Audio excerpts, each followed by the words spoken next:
Bonsoir, chers téléspectateurs d'Afro Info des 43. Ce lundi soir, dans la région de Nyiragongo, au nord de la ville de Goma, en RDC, des combats ont éclaté entre la milice nouvellement créée, connue sous le nom de l'UFPC, Unité pour la force du peuple congolais, et les éléments rebelles du groupe armé APCLS.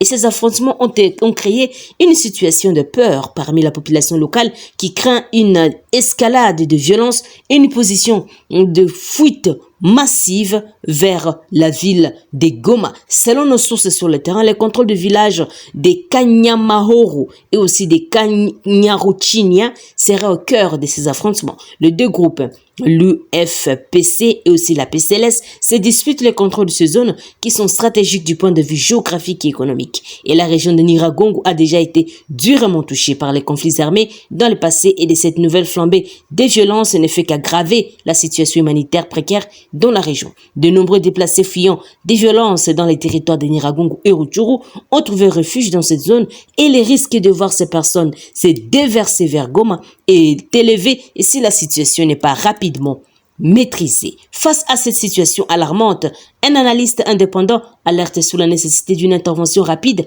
des autorités congolaises pour contenir les affrontements et protéger la population civile. Il est crucial de mettre en place des mesures de sécurité efficaces et de garantir un accès humanitaire suffisant pour des personnes déplacées. La RDC a connu de nombreux groupes armés et milices au fil des années, et la stabilité demeure un défi majeur dans certaines régions du pays. La création de nouvelles milices comme l'UFPC soulève des inquiétudes quant à la possibilité de nouveaux affrontements à une éventuelle détérioration de la situation sécuritaire. Les affrontements entre l'UFPC et aussi les APCLS dans la région du Nyiragongo en RDC suscitent une grande inquiétude parmi la population locale et la communauté internationale. Il est impératif que les autorités congolaises interviennent rapidement pour mettre fin à ces violences, protéger la population civile et éviter une crise humanitaire encore plus grave.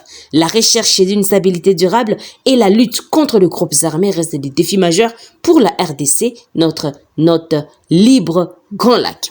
L'Assemblée provinciale du Nord Kivu, conduite par Karline Nzanzu, gouverneur démocratiquement élu du Nord Kivu, met en congé a rencontré ce lundi 25 septembre le gouverneur militaire ad intérim du Nord Kivu, le général Peter Chirimwami. Un homme d'État, je suis allé personnellement saluer le général Peter, gouverneur militaire ad intérim au Nord Kivu, pour le féliciter et l'encourager dans sa mission de rétablir la paix en province sous l'impulsion du commandant suprême des forces de défense et de sécurité, a déclaré Karline Nzanzu Kasivita. Note Daniel Michumbero. L'Observatoire volcanologique de Goma en RD Congo a récemment publié un communiqué informant que le volcan Nyamulagira et Nyiragongo continuent d'afficher une activité volcanique. Cependant, les données recueillies par l'OVG indiquent qu'il n'y a pas de danger imminent pour la population. De plus, un tremblement de terre en magnitude 4,5 s'est produit dans la région des Grands Lacs, localisée au Rwanda. L'OVG maintient un suivi constant de la situation grâce à ses observations sur le terrain et à ses réseaux de surveillance.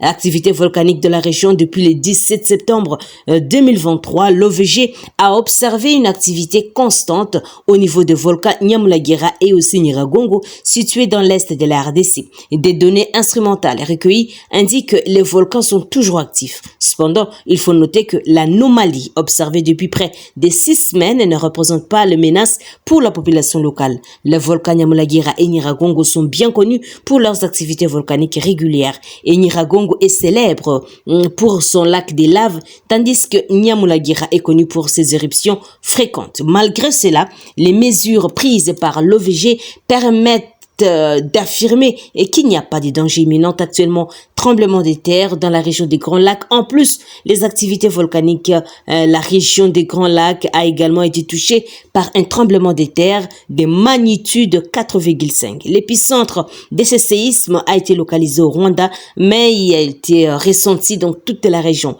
L'OVG suit de près cette situation en maintenant les observations régulières sur le terrain et en utilisant les réseaux de surveillance. Il est essentiel de surveiller attentivement l'activité sismique dans la région pour prévenir toute évolution potentiellement dangereuse. Les suivis continus de l'OVG, l'Observatoire volcanologique de Goma, joue un rôle crucial dans la surveillance de l'activité volcanique en RDC et dans la région des Grands Lacs. Grâce à ces observations régulières sur le terrain et des réseaux de surveillance, l'OVG recueille des données précieuses permettant de mieux comprendre les phénomènes volcaniques et sismiques. L'OVG continuera à surveiller attentivement l'activité de volcans Nyamulagira, mais aussi Nyiragongo, ainsi que les tremblements de terre dans la région. Et les informations recueillies seront régulièrement communiquées pour assurer la sécurité de la population et prévenir tout danger potentiel. Bien que le volcan Nyamulagira et Nyiragongo restent actifs, les données recueillies par l'OVG indiquent qu'il n'y a pas de danger imminent. L'anomalie observée depuis près de 6 semaines ne présente pas de menace pour la population. De plus, un tremblement de terre de magnitude 4,5 a été enregistré dans la région des Grands Lacs, localisé au Rwanda. L'Observatoire volcanique de Goma continue de suivre attentivement la situation. Note libre Grand Lac. Procès des officiers FARDC impliqués dans le meurtre de 56 civils à Goma. Les commissaires Aimé Biamungu, défenseur militaire agréé et condamné à 6 ans, dont 1 an de servitude pénale et 5 ans de sursis. Aimé Biamungu a été condamné le lundi 25 septembre dans un procès en flagrance pour trouble dans la salle d'audience et rébellion, et il a fait appel contre la décision de la Cour militaire du Nord Kivu, note Daniela Michumbiru.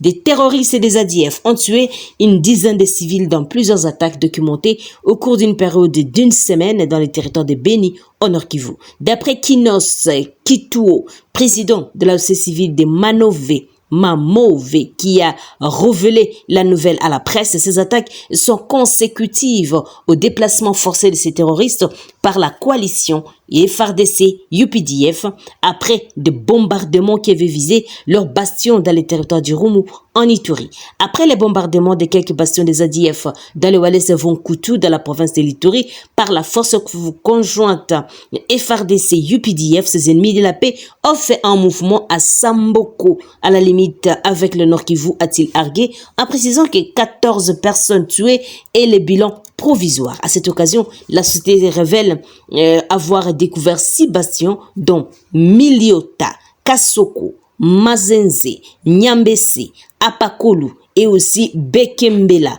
Au nord-est Beu Manyama, nous avons identifié 4 bastions dont Madondondo, Ibanda et Maroc Ngwado, a fait savoir Kinos Kutuo. Et des bastions des ADF sont pilonnés par la coalition FARDC UPDF dans les territoires du Rumu et plusieurs pertes sont signalées côté ennemi selon des sources militaires. Merci, chers téléspectateurs, de nous avoir suivis jusqu'à la fin. N'oubliez pas de vous abonner, d'aimer la page et de nous laisser un commentaire. Je suis Santi Chisenga. Je suis de la province de l'Ituri, précisément à Bunia, pour Afro Info des 43. Au revoir.